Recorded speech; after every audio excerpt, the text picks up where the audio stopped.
दो भुजाओं का अनुपात बराबर हो जाएगा, क्योंकि समरूप त्रिभुज में संगत भुजाओं समानुपाती होती हैं। तो ये तो समरूपता की दो कंडीशंस हैं। अगर कोण बराबर होंगे तो भुजाओं का अनुपात भी बराबर होगा संगत भुजाओं का, और संगत भुजाओं का अनुपात बराबर है तो संगत कोण भी आपस में बराबर होंगे, क्योंकि AB बटे PQ बराबर AC अपॉन PR बराबर BC अपॉन QR। हमने क्यों लिया था? क्योंकि त्रिभुज ABC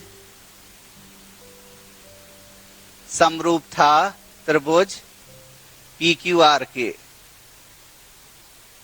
ये तो इस वजह से हमने ले लिया। और AM upon PN, AB upon PQ, AM upon QN क्या क्यों लिया हमने?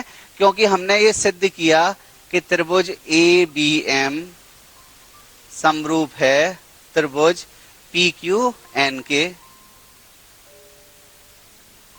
अब क्योंकि समीकरण 2 और समीकरण 3 हमने यहां पर कंस्ट्रक्ट कर लिया, अब आगे देखते हैं। क्योंकि इस प्रमेय का संबंध एरिया से है तो दोनों त्रिभुज का एरिया निकालते हैं। बच्चों ध्यान कीजिए, एरिया कैसे निकालते थे? 1/2 बेस इंटू हाइट, यानी 1/2 आधार इंटू लंब, ऐसे ही तो निकाला जाता था त्रिभुज का क्षेत्रफल। तो यहाँ पर आधार क्या हो गया? BC, लंब क्या हो गया? AM, यहाँ आधार क्या हो गया? QR, लंब क्या हो गया? PN। तो त्रिभुज ABC का क्षेत्रफल क्या हो जाएगा? आधार है BC और लंब है आपका AM।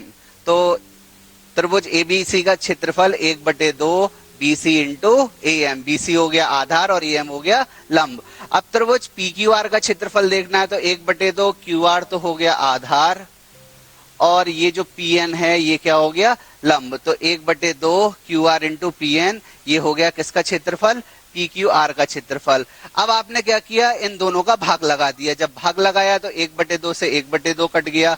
आंसर क्या आ गया? BC upon QR into AM into PN। अब देखिएगा समीकरण 2 पे ध्यान दीजिए आप। BC अपॉन QR की वैल्यू क्या है? जरा ध्यान से देखो आप। BC अपॉन QR की वैल्यू ये है AB अपॉन P³ के बराबर। तो आपने BC अपॉन QR की जगह क्या लगा दिया? इसकी जगह आपने लगा दिया AB अपॉन P³ लगा दिया। इसके बाद AM अपॉन PN की वैल्यू जरा ध्यान से देखिए किसके बराबर है? ये भी किसके बराबर है? AB अपॉन P³ के। तो इसकी भी जगह भी आपने क्या लगा दिया? इसकी जगह भी आपने लगा दिया AB अपॉन P³। तो AB अपॉन PQ और AB अपॉन PQ दोनों मिला के क्या हो जाएगा? AB अपॉन PQ का वर्ग। क्योंकि बच्चों आप जानते हो A गुणा A क्या होता है? जब आधार एक जैसे होते हैं तो घातें क्या हो जाती हैं? जुड़ जाती हैं, और एक मिलकर कितना हो जाएगा? 2 हो जाएगा। तो AB अपॉन PQ और AB अपॉन PQ मिलकर क्या हो जाएगा बच्चों? AB अपॉन PQ का वर्ग हो जाएगा। तो ये आपका हो गया AB अपॉन PQ का वर्ग। ये हमारा समीकरण 6 आ गया। समीकरण 2 को हमने दोबारा लिख लिया। अब AB अपॉन P³ की जगह क्या लगा सकते हो आप? AC upon PR। तो लगा दीजिए AB अपॉन P³ की जगह AC अपॉन, इसकी जगह आपने क्या लगा दिया? AC upon PR। और फिर AC अपॉन PR की जगह क्या लगा सकते हो? BC upon QR। तो इसकी जगह आपने क्या लगा दिया? BC upon QR। तो इससे क्या सिद्ध हो रहा है ये आप ध्यान से देखिए कि अगर दो त्रिभुज अगर दे रखे हैं कि समरूप हैं तो उनके जो क्षेत्रफल AR माने एरिया होता है। बच्चों ये समझ के रहिएगा, एरिया को शॉर्ट में आप क्या लिख देते हैं? यहाँ पर कैसे रिप्रेजेंट कर देते हैं? AR से रिप्रेजेंट कर देते हैं एरिया को। तो ये शॉर्ट नोटेशन है। तो AR से रिप्रेजेंट कर दिया। तो दोनों एरिया का जो अनुपात होगा अगर दो त्रिभुज समरूप हैं तो किसके बराबर होगा? संगत भुजाओं के स्क्वायर के अनुपात के बराबर, क्योंकि AB पे भी स्क्वायर आएगा, PQ पे भी स्क्वायर आएगा। तो ये बहुत ही इंपॉर्टेंट थ्योरम है और इस पे प्रश्न बोर्ड एग्जाम में जरूर आता है। तो ध्यान से बेटा आप इस चीज को अपने माइंड में सेटल कर लीजिए, समझ लीजिए अच्छे से। अब इस पे एक प्रश्न देखते हैं, जिस टाइप के प्रश्न बोर्ड एग्जाम में जनरली आते ही हैं लगभग हर साल। मान लीजिए त्रिभुज ABC और त्रिभुज DEF जो हैं दोनों क्या हैं? समरूप, और इनके क्षेत्रफल भी हमें दे रखे हैं। EF का मान भी दे रखा है, BC का मान निकालना है। तो सबसे पहले काम क्या किया हमने? जो क्षेत्रफल हमें ABC त्रिभुज का दे रखा था वो लिख लिया 64। फिर हमें DEF का दे रखा था वो हमने लिख लिया 121। EF की वैल्यू 4 दे रखी है वो लिख ली, और BC का मान हमें निकालना है। तो हमारे सामने प्रश्न चिन्ह है कि इसका क्या मान होगा, और वो हम निकालते हैं। अभी अभी जो हमने क्षेत्रफल संबंधी प्रमेय पढ़ी समरूप त्रिभुजों पर, वही प्रमेय यहाँ पर लगेगी, क्योंकि दोनों त्रिभुज समरूप दे रखे हैं। तो जब दोनों त्रिभुज समरूप दे रखे हैं तो उनके क्षेत्रफलों का अनुपात क्या होगा, उनकी संगत भुजाओं के वर्गों के अनुपात के बराबर। और संगत भुजा क्या हो गई, BC और EF, तो उसके वर्ग के अनुपात के बराबर होगा। तो अब बस हमें क्या करना है, मान लगाने हैं इसके। हमने क्षेत्रफल की जगह क्षेत्रफल के मान लगा दिए, और यहाँ पर भुजा की जगह भुजा का मान लगा दिया। अब क्योंकि ये वर्ग का चिन्ह है, और आपको पता है जैसे x का वर्ग बराबर a का वर्ग, और अगर वर्ग हटाते हैं तो दूसरी साइड में क्या आ जाता है, वर्गमूल का चिन्ह आ जाता है, और उत्तर क्या आ जाएगा, A आ जाएगा। तो यहाँ पर आपने क्या किया, वर्ग को हटा के क्या लगा दिया, वर्गमूल का चिन्ह। अब 64 किसका वर्ग होता है, 64 होता है 8 का वर्ग, और 121 किसका वर्ग होता है, 121 होता है 11 का वर्ग। तो यहाँ पर आपने क्या किया होगा, 8 का वर्ग लगाया होगा, 11 का वर्ग लगाया होगा, और यहाँ से वर्गमूल का चिन्ह हटाने के लिए क्या लगा दिया होगा, वर्गमूल। अब वर्ग से वर्गमूल हट जाएगा तो क्या आ जाएगा, 8/11 बराबर BC बटे 15.4। अब कैची का गुणा किया तो ये उत्तर आ गया, कैची का गुणा किया तो ये इधर आ गया। इंग्लिश में आप इसको क्रॉस मल्टीप्लिकेशन भी कहते हैं, हिंदी में क्या कहते हैं, कैची का गुणा। तो 15.4 जब उधर ट्रांसफर हो गया तो 11 से आप काटिएगा, 11 एकम 11 और 11 चौक 44, और 1.4 का 8 में गुणा करेंगे तो हमारा उत्तर कितना आ जाएगा, 11.2 सेंटीमीटर। यही भुजा BC का मान है। अब चलते हैं अपने अगले प्रश्न की तरफ। दी गई आकृति में एक ही आधार BC पर, ये एक ही आधार है BC, और इस पर दो त्रिभुज हैं, एक तो ऊपर वाला ABC और एक नीचे वाला क्या बना हुआ है, DBC। और जो आपके विकर्ण हैं AD और BC वो किस पे प्रतिच्छेदित कर रहे हैं, O पे कर रहे हैं। तो हमें क्या दर्शाना है कि इन दोनों जो त्रिभुज हैं उनके क्षेत्रफल का अनुपात किसके बराबर होगा, AO अनुपात DO के बराबर होगा। ये प्यारे बच्चों हमें सिद्ध करना है। अब क्या क्या दिया है, एक ही आधार BC पर दो त्रिभुज ABC और DBC बने हुए हैं, ये दे रखा है, और AD तथा BC बिंदु ऊपर प्रतिच्छेदित करते हैं। तो दिया है में हमें वही लिखना है जो हमें प्रश्न में दे रखा है, जो दे रखा है वो आपने लिख दिया। अब एरिया का अनुपात क्या सिद्ध करना है, ये सिद्ध करना है, तो ये आपने किसमें लिख दिया, सिद्ध करना है। अब क्योंकि किसी भी प्रश्न या प्रमेय को हल करने के लिए हमें कोई ना कोई रचना करनी होती है, तो हम क्या करेंगे, AL एक लंब डालेंगे किस पे, BC पे, A शीर्ष से, और DM एक लंब डालेंगे BC भुजा पे शीर्ष D से। अब देखिए ये लंब डालने पे हमारा चित्र कैसा दिखाई देगा। ये तो हो गया AL, A से शीर्ष लंब, और ये हो गया DM, D से शीर्ष लंब। दोनों किस पे डाला गया है, भुजा BC पे। अब हमने कौन सा त्रिभुज ले लिया, त्रिभुज OLA ये वाला त्रिभुज, और त्रिभुज OMD ये वाला त्रिभुज। ये दो त्रिभुज आपने ले लिए। और मैंने आपको प्यारे बच्चों बताया है कि जब दो रेखाएं काटती हैं तो जो कोण आमने सामने होते हैं, जिनके मुंह आमने सामने होते हैं, उनको क्या कहते हैं, शीर्षाभिमुख कोण।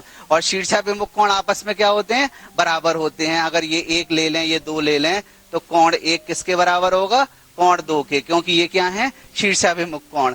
तो ऐसी स्थिति तो यहाँ दिखाई दे रही है, ये कोण और ये कोण क्या है, शीर्षाभिमुख कोण, तो आपस में बराबर होंगे।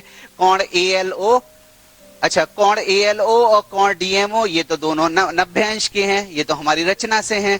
और AOL और DOM ये दोनों क्या हैं, शीर्षाभिमुख कोण। अब इन दोनों त्रिभुजों के दो कोण बराबर हो गए, तो AA समरूपता कसौटी क्या कहती है कि अब ये दोनों त्रिभुज क्या होंगे, समरूप होंगे। तो त्रिभुज OLA समरूप हो गया किसके, OMD के। और जब दो त्रिभुज समरूप हो जाते हैं बच्चों तो क्या होता है, उनकी संगत भुजाओं का अनुपात एक जैसा होता है। अब संगत भुजाएं कौन सी हो गई, देखिए एक तो AL और MD संगत भुजाएं हैं, तो AL और DM या MD एक ही बात है, इसका अनुपात।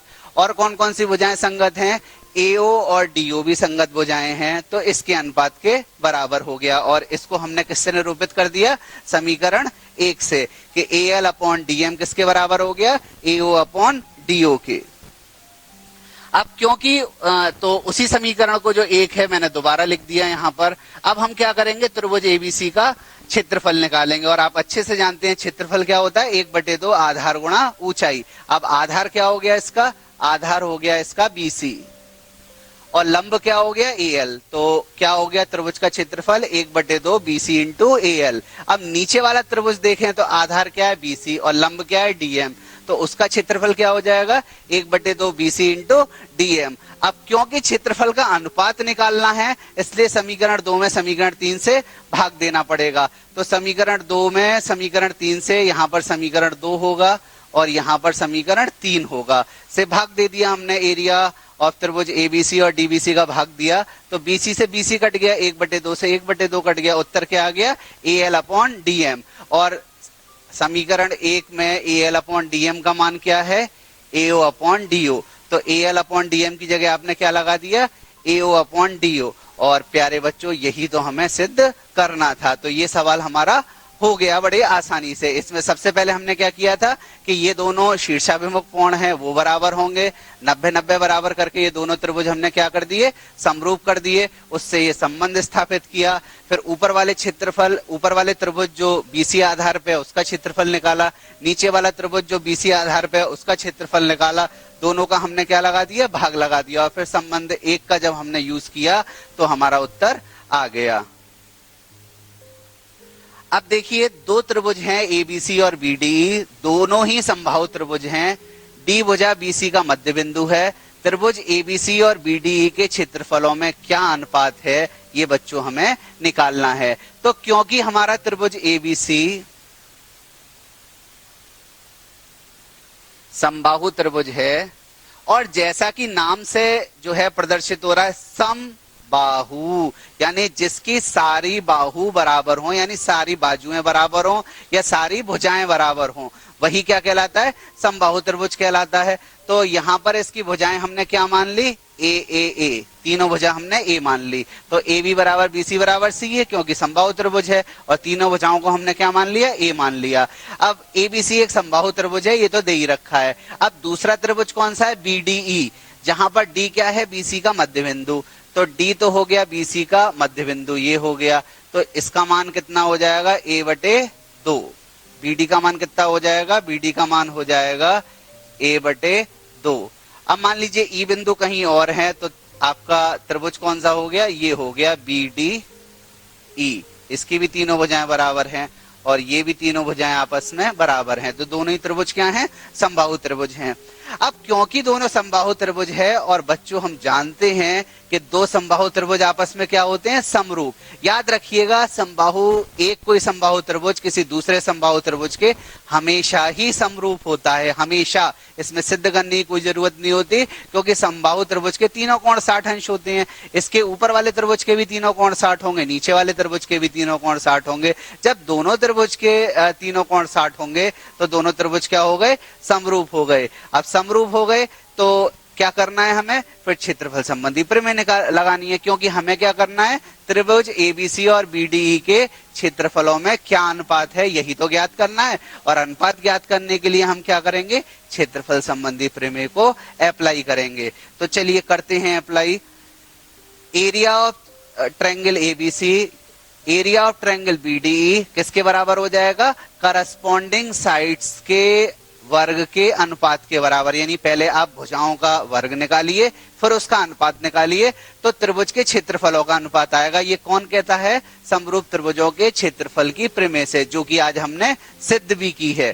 तो लगाते हैं मान। AB का मान हमने क्या निकाला था A, तो हमने लगा दिया A।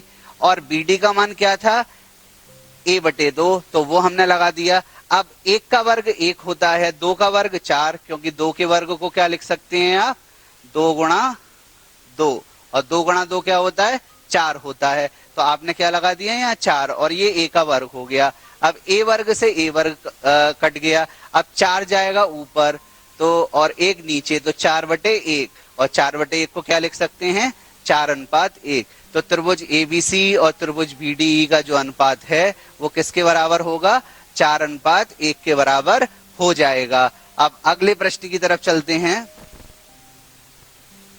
सिद्ध करना है कि दो समरूप त्रिभुजों के जो क्षेत्रफल का अनुपात है इनकी संगत माध्यिकाओं के अनुपात के वर्ग के बराबर होता है।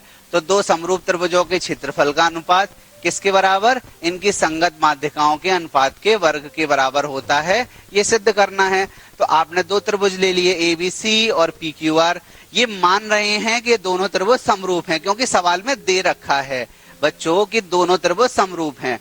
अब क्या करना है, संगत माध्यिकाएं, तो आपने ए से ए शीर्ष से एक माध्यिका खींची जो सामने वाली भुजा को दो बराबर भाग में बांट दे, वही माध्यिका होती है जो शीर्ष से जाती है और सामने वाली भुजाओं के दो बराबर बराबर टुकड़े कर देती है, और ऐसा एडी लाइन कर रही है, तो ये माध्यिका हो गई। और ये दूसरी माध्यिका हो गई, ये भी इसके दो बराबर बराबर भाग कर रही है, क्यूएम और एमआर। तो पढ़ लेते हैं क्या लिखा है हमने, माना त्रिभुज एबीसी और पीक्यूआर दो समरूप त्रिभुज हैं, ये तो दे ही रखा है, बस त्रिभुज के नाम नहीं दे रखे तो नाम हमने रख दिए एबीसी और पीक्यूआर। अब एडी क्या है, त्रिभुज एबीसी की माध्यिका, पीएम क्या है, त्रिभुज पीक्यूआर की माध्यिका, और डी और एम क्या है, बीसी और क्यूआर के मध्य बिंदु, क्योंकि माध्यिका जो होती है सामने वाली भुजा के मध्य बिंदु को मिलाने वाली रेखा होती है।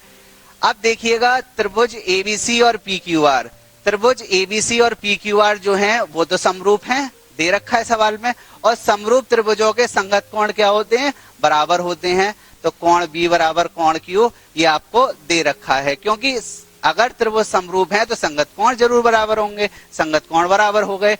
इसके बाद संगत भुजाएं समानुपाती होती है, जो एबी का अनुपात एबी और पीक्यू संगत भुजा है, बीसी और क्यूआर संगत भुजा है, तो बीसी और क्यूआर का अनुपात जो होगा वो एबी और पीक्यू के अनुपात के बराबर होगा। अब एक चीज देखिए, जब डी इसका मध्य बिंदु है तो अगर ये एक्स होगा और ये भी एक्स होगा, जब ही तो ये मध्य बिंदु होगा डी, तो इसका मतलब जो है बीसी जो है वो क्या हो जाएगा 2x, और x की जगह आप क्या लगा सकते हैं bd, तो BC का मान किसके बराबर हो जाएगा 2BD के बराबर।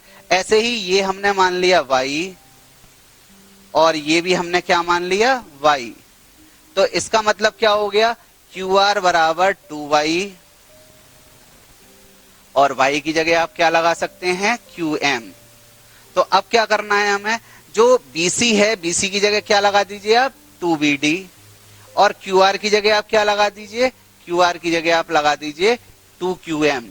आपने लगा दिया तो 2 से 2 कट गया, तो क्या आ गया, क्योंकि D जो है BC का मध्य बिंदु है, M QR का मध्य बिंदु है, जब भी तो हम इसे x x और y y मान के चल रहे हैं, तो क्या उत्तर आ गया AB upon PQ equals to BD upon QM। ये हमारा समीकरण 2 बन गया। अब आप कौन से त्रिभुज में लेंगे, ABD इस वाले त्रिभुज में, यानी माध्यिका के लेफ्ट साइड में जो त्रिभुज आ रहा है, बाईं तरफ जो त्रिभुज आ रहा है, और इस माध्यिका की जो बाईं तरफ त्रिभुज आ रहा है, उनमें आप क्या करेंगे, फिर दोबारा कंसीडर कर रहे हैं, तो बी एंगल तो बराबर हो गया ABD बराबर PQM, ये तो हम पहले ही सिद्ध कर चुके हैं समीकरण 1 से, क्योंकि कोण B बराबर है ABC PQR के क्या है, समरूप हैं।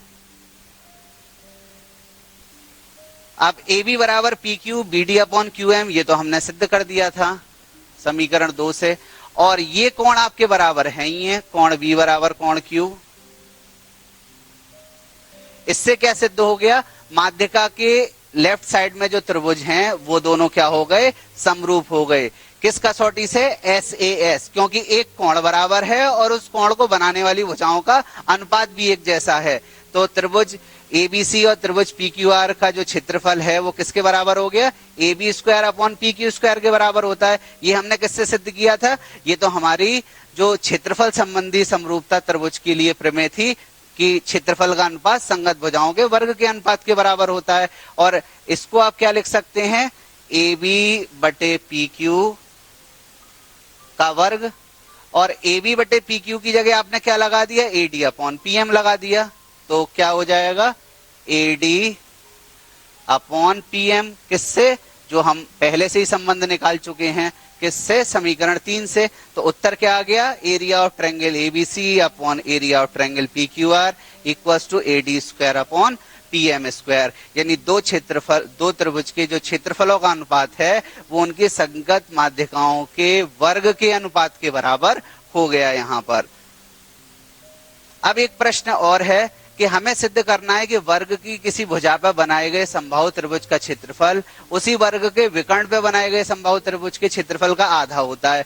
ये वर्ग है, मान लीजिए इसकी भुजा सारी क्या है, ए है। तो एक तो त्रिभुज आपका क्या हो गया, ऊपर वाला त्रिभुज जिसकी भुजाएं ए है, और एक हो गया ये वाला त्रिभुज जिसकी भुजाएं क्या हो जाएंगी, a√2, क्योंकि जो विकर्ण होता है वो क्या होता है, a√2, तो ये a√2 हो जाएगा।